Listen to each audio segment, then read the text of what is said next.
Hello and welcome to part 1 of our mini-series on meal prep tips and guidelines, meal size and containers.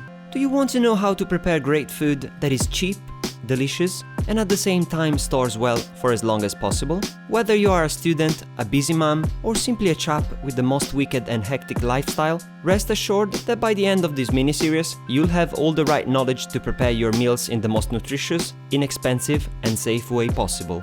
Let's begin, shall we? Let's start from the most important thing of all, the size of your meals. This strongly depends upon how many times you eat in a day, your age, your activity level, and any other factor that might contribute to an increased or decreased caloric expenditure. A typical meal generally contains no less than 600 calories to be considered such, which in most cases is enough to keep you going for a few hours on a busy day. And since meal prep videos are meant to offer standard-sized meals, it is always up to you to decide when to scale a recipe up or down in order to meet your personal needs. Keep in mind that the volume of a meal doesn't necessarily equal to its calories. In fact, it is once again up to the cook, his common sense and experience to propose the balanced meal that will not only provide you with as much nutrition as possible, but will also be small and easy to carry around. You might think that since there are no limits to what you can cook for your lunch or dinner, the same principles apply to preparing food in advance. But this is hardly the case. For example, what do you think will keep better in the fridge for a few days? Some pasta mixed with a tomato sauce? Or some whole grain rice sautéed with vegetables and a sauce on the side? Obviously the rice will invariably win this one, as many other grains would.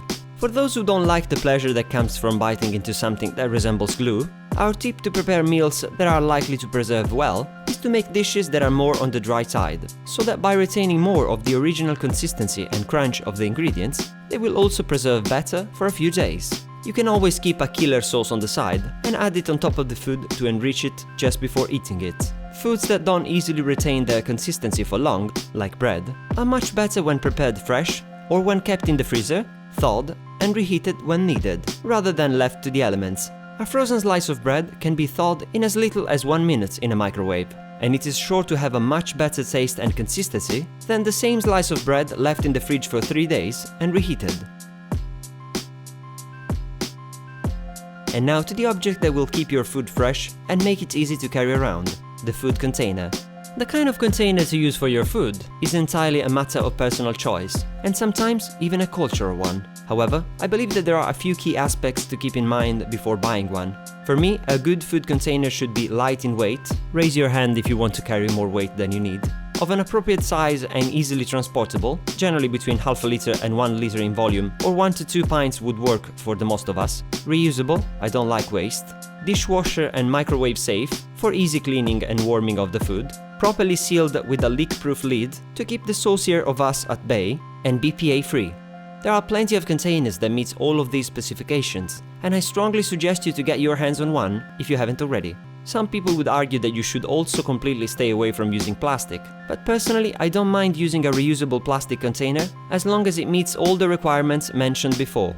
If you don't know what BPA is, there is a link in the description below, or you can simply Google it, which always works. The fact that we plan on preparing meals in advance doesn't necessarily mean that we also have to forget about fresh foods. It is always a great idea to keep a bowl of almost ripe to ripe fruits hanging around, and some fresh vegetables in the fridge like celery, cucumber, tomatoes, etc. I personally find that including these ingredients in their raw state in a meal prep video would be utterly ridiculous, because there is nothing to prepare. However, these foods make great snacks during the day, so remember that they exist and that they can also be incredibly nutritious and delicious as well. Some of our favorite options are mangoes, bananas, mangoes, dried fruits, nuts and seeds, mangoes, raw leafy greens, and salads in general. Did I mention mangoes already? I really like mangoes. The illustrations for this mini-series were provided by a young and super talented artist named Kesh, a fellow YouTuber who kindly agreed to help us with these videos. I strongly recommend you to go and check out his channel, as we personally have fallen in love with his personality. I'll leave his social media links in the description below the video. We hope you enjoyed part 1 of this mini-series on meal prep tips and guidelines, and if you found it interesting, make sure to give it a thumbs up and to watch part 2. Happy cooking and thank you very much for watching!